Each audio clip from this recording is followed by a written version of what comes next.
Қайырлы күн, тоқыма сүйер қауым. Менің тоқу өнер каналыма қош келдіңіздер. Бүгін қол сөмке тоқудың бір үлгісімен танысатын боласыздар.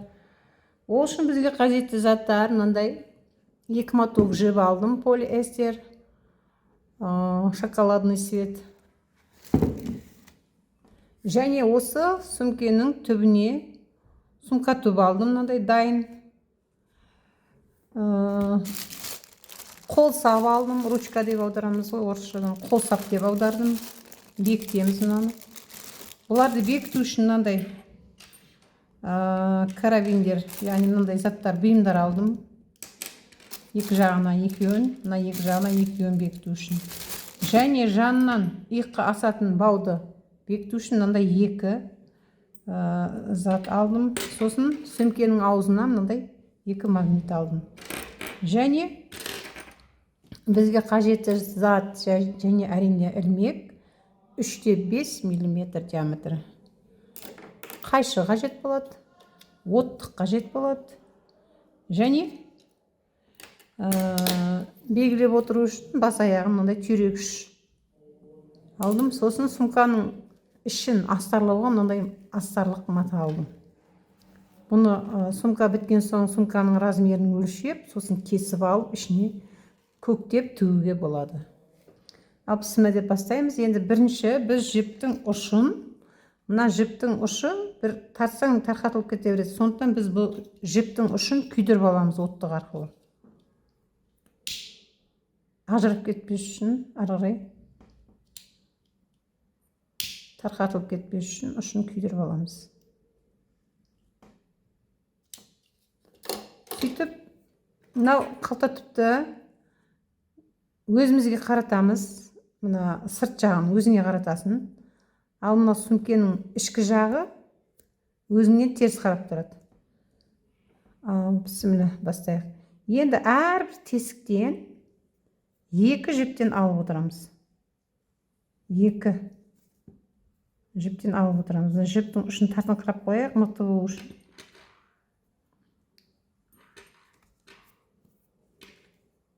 Бір жартылай баған алып отырамыз. Және осы тесіктен екінші жартылай бағанды аламыз. Міне. Енді қасындағыдан және 2 жартылай баған аламыз. Біреу, екеу.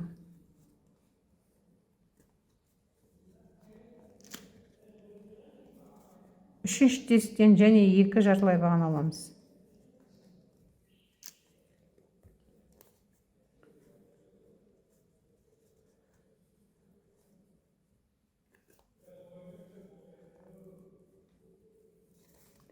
Мына жіптің бастапқы ұшын арасына тоқып енгізіп жібереміз.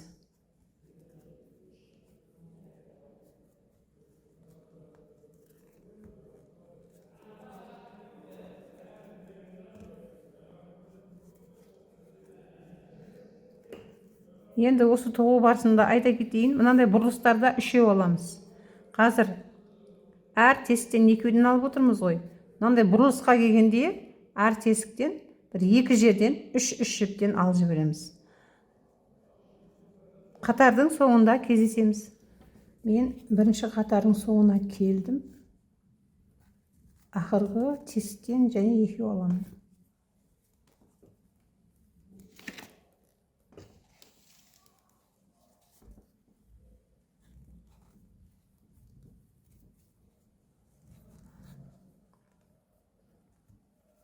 Сосын мынау бірінші бастаған жеріміздегі 2 жіптен, мына 2 жіптен қоса біріктіреміз. Жіп алып біріктіреміз. Мына 2 жіптен. Мына.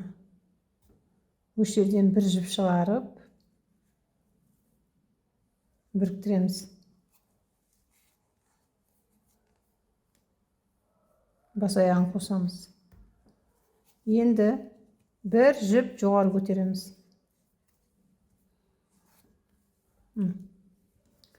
Сөйтіп ары қарай және әр жіптен бір жартылай баған тұрғызып отырамыз. Әр жіптен бір жартылай баған тұрғызып отырамыз. Біреу, екінші, үшінші,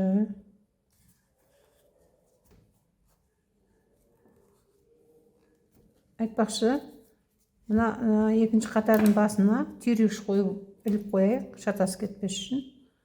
Екінші қатардың басына түйрегіш іліп қоямыз мына жерге.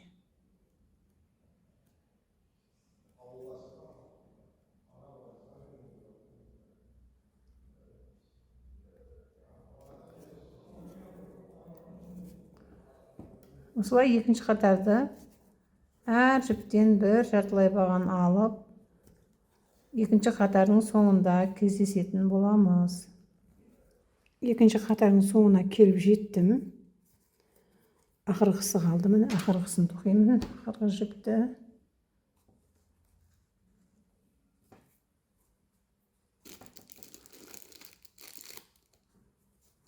Және мына бастапқы екінші қатардың басынан бір жіп алып, екі қатардың бас аяғын қосатын боламыз.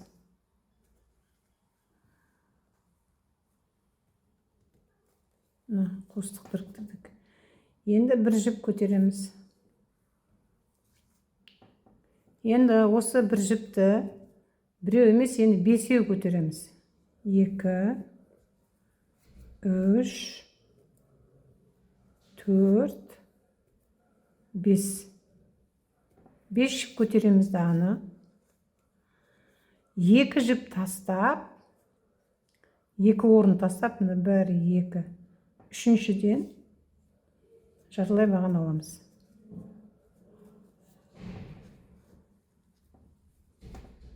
Бұл біріншісінде 5 жіп көтердік. Енді екіншісінде 3 жіп көтереміз. 1, 2, 3 бос жүріс аламыз да. 2 жіп тастап, 2 орын тастап, 1, 2, үшіншіден жартылай баған аламыз. Және 3 жіп көтереміз. 1, 2, 3. 2 жіп, 2 орын тастаймыз. 1, 2. Үшіншінен жартылай баған аламыз.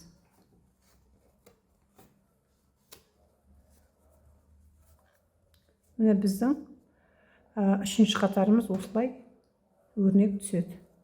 Және көрсетейін.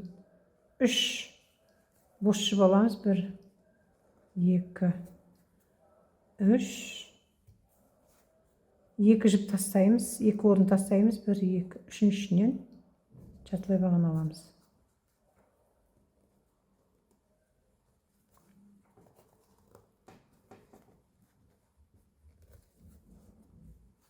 Bir, 2, 3. 2 орын тастаймыз. 1, 2. Үшіншінен жартылай баған аламыз.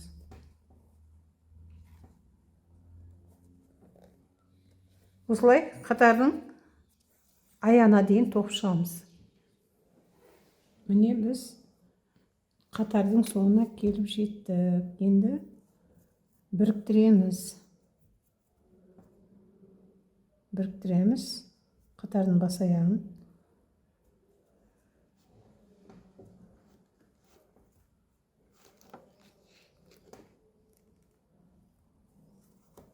Біріктірдік. Енді узор саламыз, енді өрнек саламыз. Ол үшін мынау тор көзіміздің ортасына апарып алайық. Апарып аламыз. Сөйтіп жоғары қарай 3 жіп көтереміз. 1, 2, 3. Сөйтіп бұл бірінші тор көзден алдық. Енді екінші тор көзден орамды баған тұрғызамыз. 1,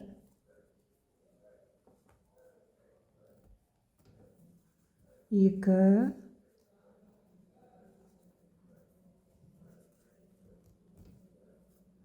Енді бір бос көз аламыз. Және орамды баған аламыз осы тор көзден.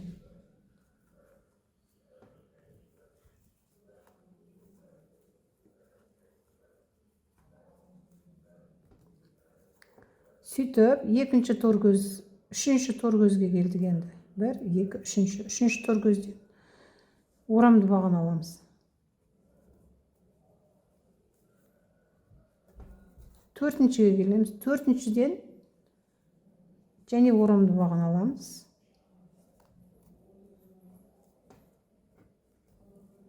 Біреу, екеу,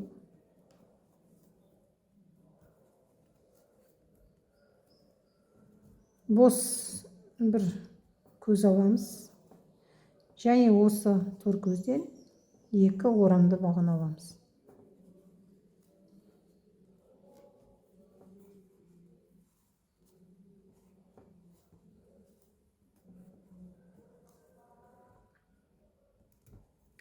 Келесі тор көзден бір орамды баған аламыз. Міне біздің өрнегіміз осылай қайталана береді.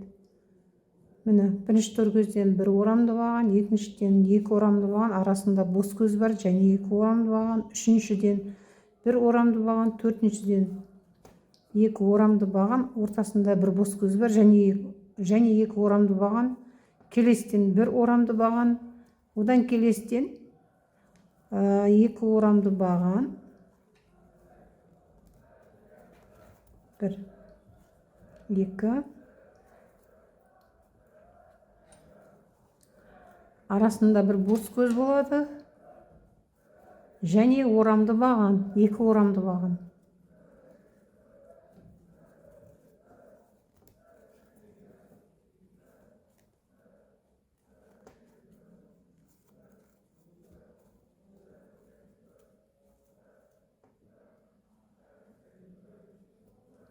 Келесі көзден, келесі тор көзден тек бір орамды баған. Осылай біздің осы қатарымыз аяғына дейін осылай қайталана береді. Қатардың соңында кездесеміз. Міне енді қатардың соңына келіп жеттім. Қатардың соңына келіп жеттім.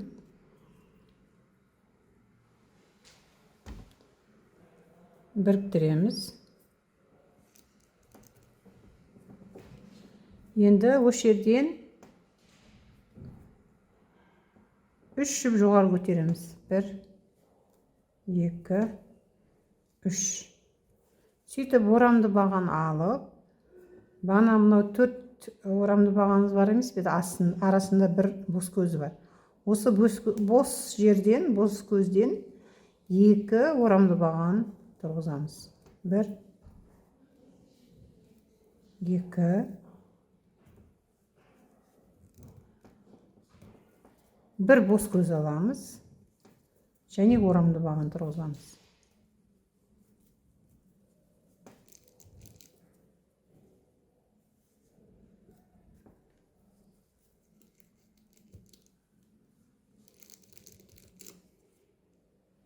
Сосын мынау 2 арада тұрғызылған бір орамды баған. Осы бір орамды бағаннан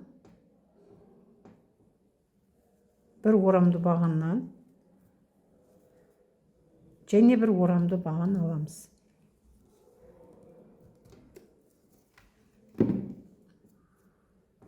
Енді келесі 4 орамды баған арасында бір бос көзі бар жерге қайтып келдік.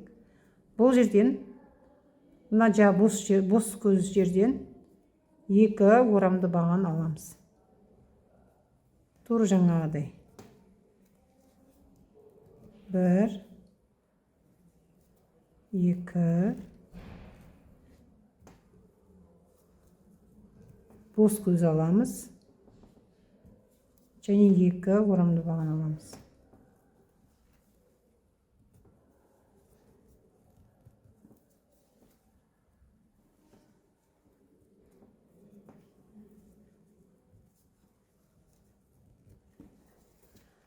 Арадағы бір орамды бағанға келдік. Орамды бағанды бірақ терісінен аламыз бұлай. Астың жағынан кіргізіп аламыз.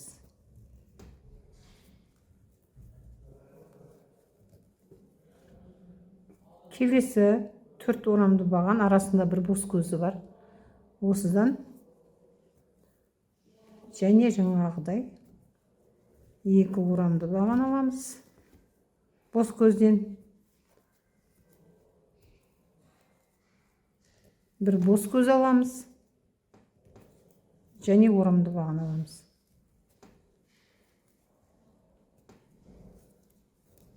Екі орамды баған аламыз.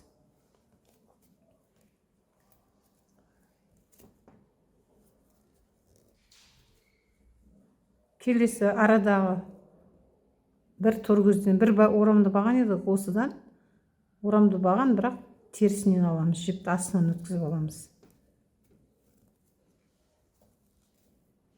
Міне осы өрнегіміз қатардың соңына дейін қайталана береді. Осы қатар аяғына дейін осылай қайталана береді. Қатардың соңында кездесеміз. Міне достар, мен қатардың соңына келіп жеттім. Енді біріктіреміз. Қатардың бас аяғын біріктіреміз. Сөйтіп осы жерден 3 көтеру нүктесін жасаймыз. 3. Енді орамды баған аламыз. Тура жаңа қатар қалай тоқылды, тура солай тоқимыз. Орамды баған 2. Бір бос көз және 2 орамды баған.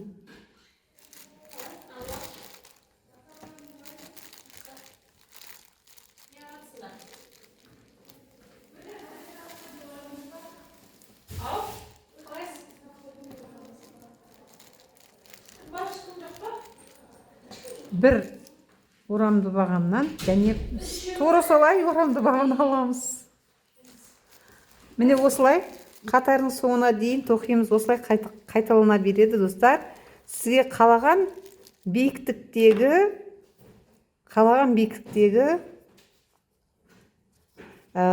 сумкаңызды қалаған биіктікке дейін тоқып, осылай көтеруге болады. Қатардың соңында кездесеміз. Мен сумкамның өзім қалаған биіктікке дейін тоқыдым.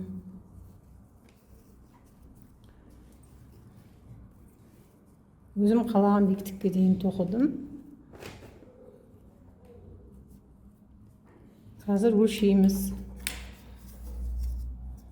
Бас аяғын өлшейміз. Міне.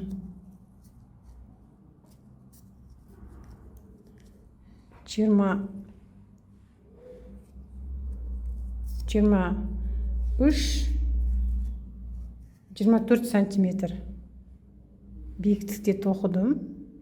Бірақ мына соңғы 2 қатарды басқаша етіп тоқыдым. Қазір соны көрсететін болам. Соңғы 2 қатар, қазір 3-ші қатар. Қазір 3-ші қатарда басқаша тоқығандығымды көрсететін боламын.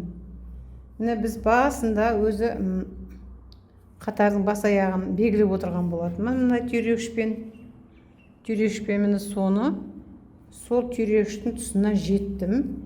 Енді бір жартылай баған көтереміз. Бір көз көтереміз. Сөйтеміз дағыны әр көзден бір жартылай баған алып отырамыз. Әр көзден.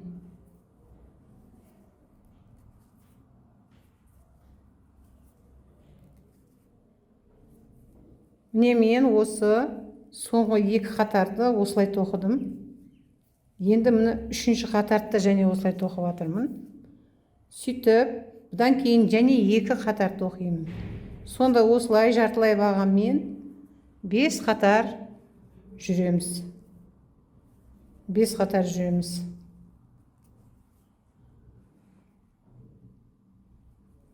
Қатардың соңында кездесетін боламыз. Міне достар, мен сумкамның жаңағы айтқан 5 қатар, соңғы жағында 5 қатар тоқып біттім. Мынадай түрге келді мен сумкам. мынау қолсаптарын қададым карабиндер арқылы. Міне карабиндер арқылы бекіттім қолсаптарын. Екі жанына иыққа асатын бауды бекітетін карабиндерді бекіттім.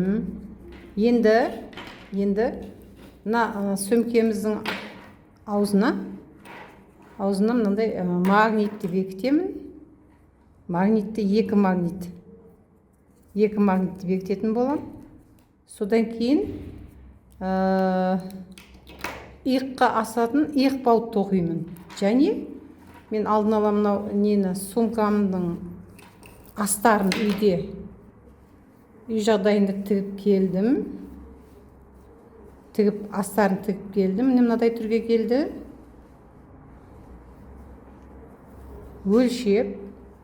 Сөмкенің өлшемін алып тігіп келдім. Енді осыны сумканың ішіне мына ине жіп арқылы тігіп көктеп қоямыз.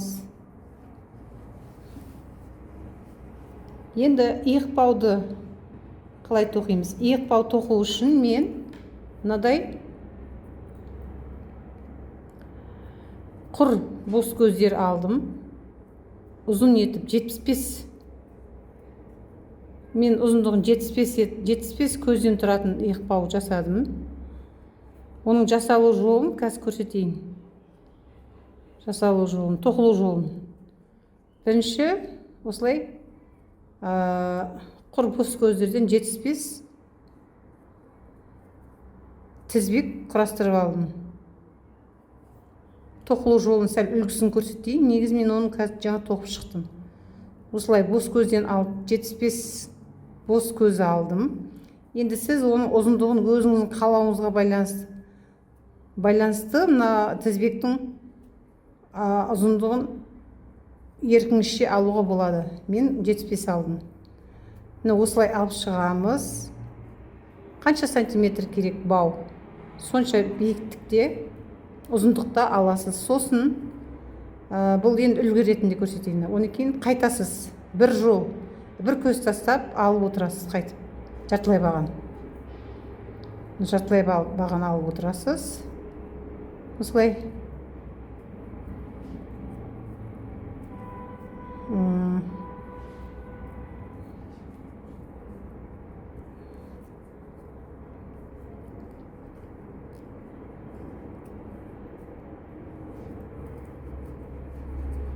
Сөйтіп, осылай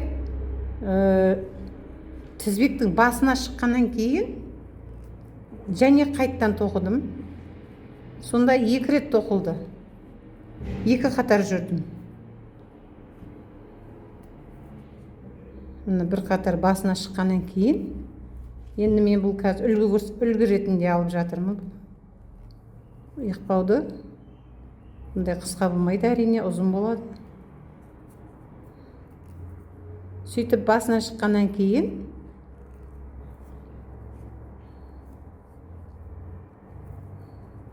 бір көз көтереміз дағыны, қайттан қайтамыз. Сөйтіп және жартылай баған аламыз. Сөйтіп қатардың басына шығамыз. Қатардың басына шығып тоқыманы аяқтайсыз. Міне осылай тоққан менің бауым мына түрде болды. Мына түрде болды. Міне осы түрге келді. Енді осы бауды қанша сантиметр екенін өлшейік. Баудың ұзындығы 30.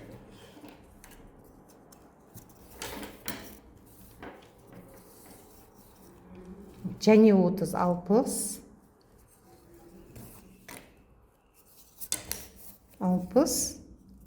және 27. Сонда 60, 27, 87 сантиметр шығыпты. Менің 75 бос тізбектен тұрған иық бауым 87 сантиметр екен. Енді мен сәлден кейін сіздерді осы сөмкеме, қол сөмкеме астарды тігіп, мына аузына магнитті бекітіп, магнитімді, және мына иықбауымызды қадап, болған соң кездесетін боламыз. Құрметті тоқыма сүйер қауым, міне мен қол сөмкемнің ақырына келіп жеттім. Мынандай ручка дейміз ғой, қол саптарын қададым, магнит қададым, міне аузына астарын салдым, міне. Және бауын бекіттім. Не құрметті тоқыма сүйетін жандар, осымен менің сіздерге арнап тоқыған қол сөмке шеберлік сағатым бітті. Ұнаса лайк басып, менің тоқу өнер каналыма тіркеліңіздер, лайк басыңыздар. Сіздермен бірге болған мен Сұлу Ұзақбайқызы. Қош сау болыңыздар.